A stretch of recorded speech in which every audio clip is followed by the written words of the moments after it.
In today's episode of the Productive Peter podcast, we're diving into why smart kids often grow up feeling lonely and struggle in adulthood. This recording includes subtitles so you can follow along at your own pace and absorb the ideas more intentionally. Why is it that so many kids who were praised for their intelligence end up feeling stuck, isolated, and disconnected later in life? They were supposed to be ahead, they were celebrated, rewarded, and told they would go far. Yet somehow, that promise turned into pressure. The praise that once lifted them up became a cage. As adults, these once bright kids find themselves struggling. They lose motivation, feel socially behind, find it hard to start things or connect with others, and the worst part is, they can't explain why. On the surface, they still seem sharp and capable. But inside, there's a constant feeling of disconnection, like life is happening to everyone else while they just watch from the sidelines. And there's a real reason for this. Many smart kids grow up building their entire identity around being the smart one. And when your whole sense of self is tied to your intelligence, the very thing that made you feel special as a child becomes a trap as you grow older. When we're young, identity is simple. Kids latch onto a few traits, maybe I love Pokemon or I eat chicken nuggets, and those interests shape their sense of self. It's one-dimensional, but it's normal. One of the strongest labels a child can receive, though, is, "You're smart." That label sticks. It gets reinforced by parents, teachers, classmates. It becomes core to how you see yourself. And at first, it feels amazing. Being smart brings praise, attention, and, honestly, an easier life. You don't have to study as hard, you pick up new concepts quickly, and you stand out. But here's the hidden cost. When people praise you for being smart, they are often praising effortless success, not hard work. You're celebrated when you solve problems quickly, ace tests without trying, and understand things on the first attempt.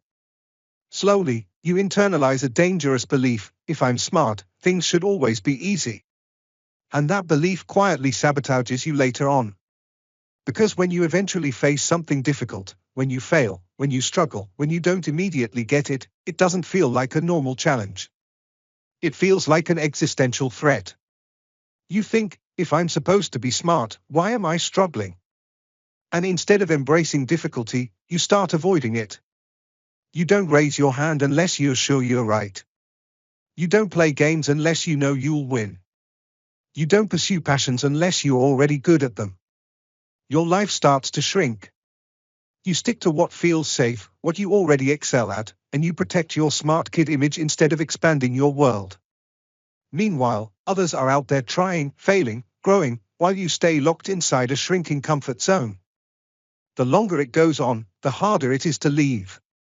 And one day, you realize you've built your identity around something fragile. You can't afford to fail. You can't afford to look stupid. You can't afford to risk the very foundation of who you believe you are. So you stall. And that's when the isolation sets in. Because real connection comes from shared experiences, struggling together, building things together, learning together. If you avoid those messy, awkward, imperfect experiences, you miss the opportunities where real friendships are formed. You don't join clubs because you're afraid of being bad at them. You don't try sports because they are unfamiliar. You skip group projects because they're frustrating. And without realizing it, you start stepping out of the flow of social life. You still crave connection, so you fall back on what you know, intelligence. You analyze people instead of relating to them. You study emotions instead of feeling them. You develop cognitive empathy, the ability to logically understand what others feel without actually engaging emotionally. It works, to a point. You can hold conversations. You can seem charming. But inside, you're exhausted. Because instead of simply being with people, you're constantly calculating how to be. Socializing becomes another performance you must be good at, and the fear of failing at it makes you avoid it altogether. The loneliness deepens. And because you're smart, you try to think your way out. You write out arguments trying to fix your self-esteem. You analyze your behavior endlessly. But it doesn't work, because intelligence was never meant to fix emotional pain. Intelligence is a tool for solving external problems. Self-worth is an emotional process, not an intellectual one. There's no logical answer to the question, am I enough? That answer lives in the heart, not the mind. For many smart kids, emotional growth was the one area that got left behind. When the loneliness becomes unbearable, the ego steps in one last time, telling you, I'm just different. I'm too deep for superficial friendships. Not because you truly believe it, but because it hurts less than admitting you're lonely. This is what we call defensive arrogance. It creates a wall between you and the world. Even when you want connection, the wall won't let you reach out, because real connection requires humility, presence, and vulnerability. So how do you fix it? First, and this is non-negotiable, you must let go of the smart kid identity. Not because intelligence is bad, but because tying your self-worth to being effortlessly successful is toxic. If your value is based on always looking intelligent, you'll avoid anything that risks failure. You'll sabotage growth just to protect the illusion. And eventually, that illusion will collapse. The solution is to build a new identity, not around being smart, but around being willing to grow. Instead of asking, what will make me look clever? Ask, what will help me move forward? Stop protecting your pride. Start embracing discomfort.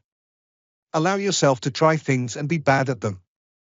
Show up not to impress, but to participate. Yes, it will feel awkward. Yes, it will feel uncomfortable.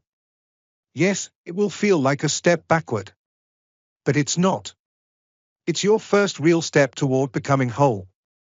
Your old identity said your value came from being special. Your new identity reminds you, your value comes from being human. And being human means you're allowed to feel lost. Allowed to grow slowly. Allowed to not know what you're doing half the time. Allowed to fail, and still be worthy. If you feel stuck, numb, or chronically disconnected, if you've spent your life trying to be the smartest person in the room and now you don't know how to just be, this is where you begin. Let go of the old story. Stop trying to be impressive. Start trying to be real. Because you don't need to be the smartest person in the room to belong there. You just need to be someone willing to show up, even when it's hard, even when it's messy, even when it's unfamiliar. And if you can do that, if you can stop clinging to the version of yourself that has to be above it all, you'll start to feel something you might not have felt in a long time, connection. Not because you earned it. Not because you proved yourself. But simply because you were willing to step down from the pedestal and join the world where the rest of us live. And you might just find, it's not so bad here. In fact, it's the only place you'll ever truly feel at home. If any part of this resonated with you, if you recognized yourself in these patterns, leave a comment and let me know what stood out to you. Chances are, you're not the only one feeling this way. And sometimes, just naming the pattern is the first real step to breaking it. Thanks for tuning into the Productive Peter podcast.